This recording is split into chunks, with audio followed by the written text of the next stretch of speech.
Good evening, humans. TyrannosaurusMoth here, and tonight we're taking a look at the Power Rangers Lightning Collection Mighty Morphin Mighty Minotaur figure from Hasbro. The monsters have been probably one of the best, if not the best, parts about the Lightning Collection line, so does this keep that going? Well, let's talk about that. Let's do this.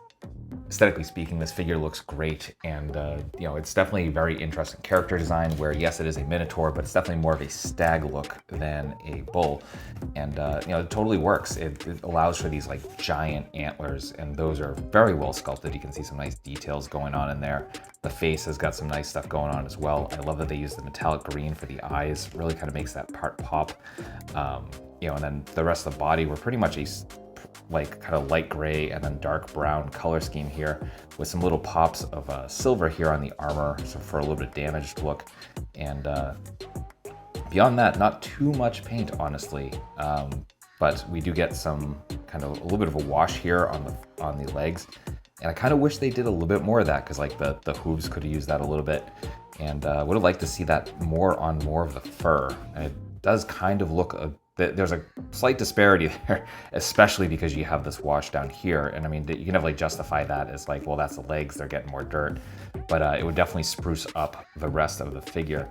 Other than that, like it looks great. The proportions, I think, are pretty much dead on. Like this looks like really cool, even if you're just looking for kind of like a, Stagman or Minotaur in general in your collection for any line. I think this definitely hits. So yeah, definitely really good aesthetics.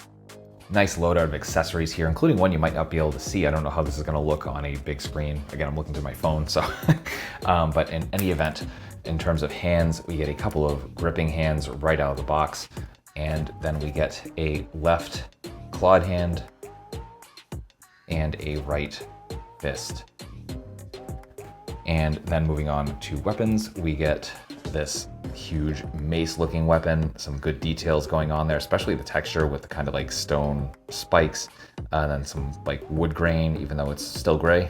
Then we get the wraps going on here with just, that kind of greenish brown color to kind of break that up. So definitely pretty cool looking. Then we get the shield. This is fantastic looking.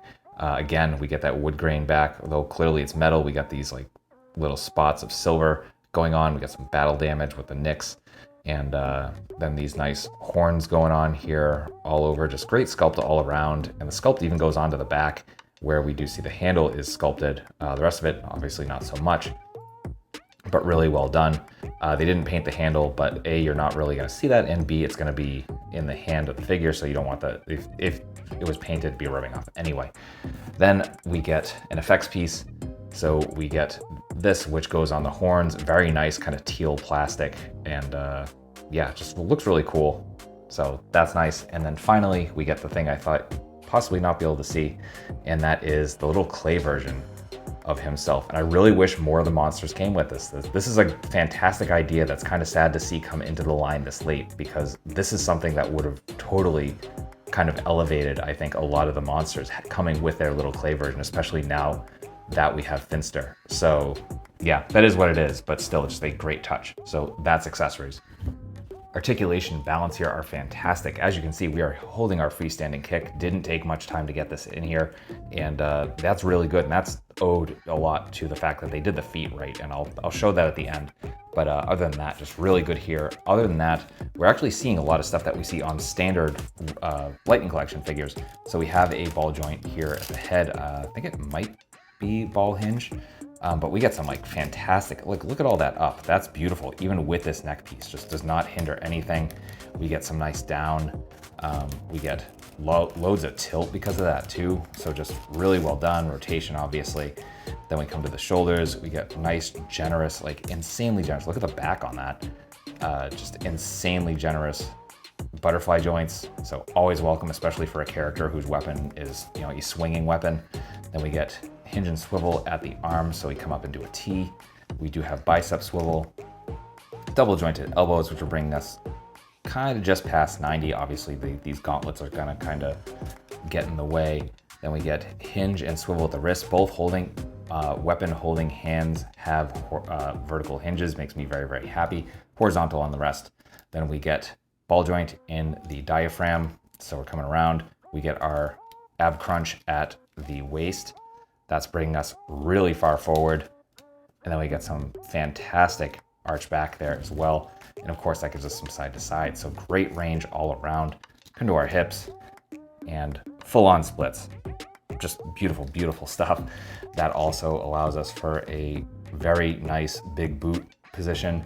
Then we get thigh swivel, double jointed knees, fold very nicely in half. And then though we do not get a shin or boot cut, we do have the ball joint or the rotation here just under the fur, nicely hidden as well. Then that also gives us some pretty decent point, especially considering there's definitely some hindrance back here. Some very, very nice forward and some beautiful rocker. And then last thing is the tail, and there's a tail back here. It's kind of on a ball joint. So as you can see, kind of lifts up a little bit, goes down a little bit, goes side to side. Not terribly great range there, but you don't really need it. But you know, it does what it needs to. So that's Articulation. Getting into size comparisons, here he is with all the other Lightning Collection monsters. With some other Lightning Collection figures. With some other Hasbro and some Mattel. With some imports. With some monsters. Finally, with an articulated icons Oni and yours truly in human form as a Valverse Action Force figure. So my final thoughts on the Lightning Collection Mighty Morphin Mighty Minotaur figure from Hasbro is that this is actually an insane amount of fun. Just some fantastic articulation, some good accessories. It's fun to pose, and that's kind of what it comes down to for me a lot of times with figures. It's like, is this fun to actually play with? And this totally fits that bill. As I said at the beginning, a lot of the monsters kind of subline, I guess you could call it that, has really been my favorite part of the Lightning Collection, which is saying a lot because I do love the line. And even though some of it has fallen out of favor with me, I think the monsters have always hit, which is why it surprised me that I've seen some of them go on clearance and stuff like that, because like they have, to me, it seems like they should have such an appeal outside of Power Rangers. Like, they're just cool monsters. But I mean, obviously I'm not on the pulse there because they just haven't done as well. But I mean, just so much good stuff. A lot of passion goes into this part. So honestly, I recommend this. And that's probably very obvious because just good stuff going on here. The only thing I can think to really critique it on is the like missing wash on the rest of the fur that isn't the bottom of the legs. And that part's a little sad, but I mean, that's a really easy fix, honestly. Like, you don't have to be a customizer or anything like that to actually kind of add that little bit in. So that is what it is. But I heartily recommend you pick this up, either whether you see it on a shelf or you pick it up online. It has been available on various online sites. I'm not sure exactly where it's available right at this moment as I'm recording this review.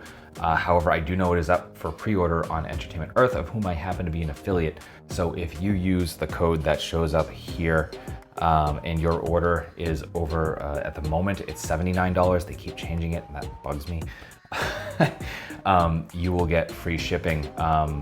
But if this is in stock and you happen to be watching this review, you'll get 10% off this figure or your total order.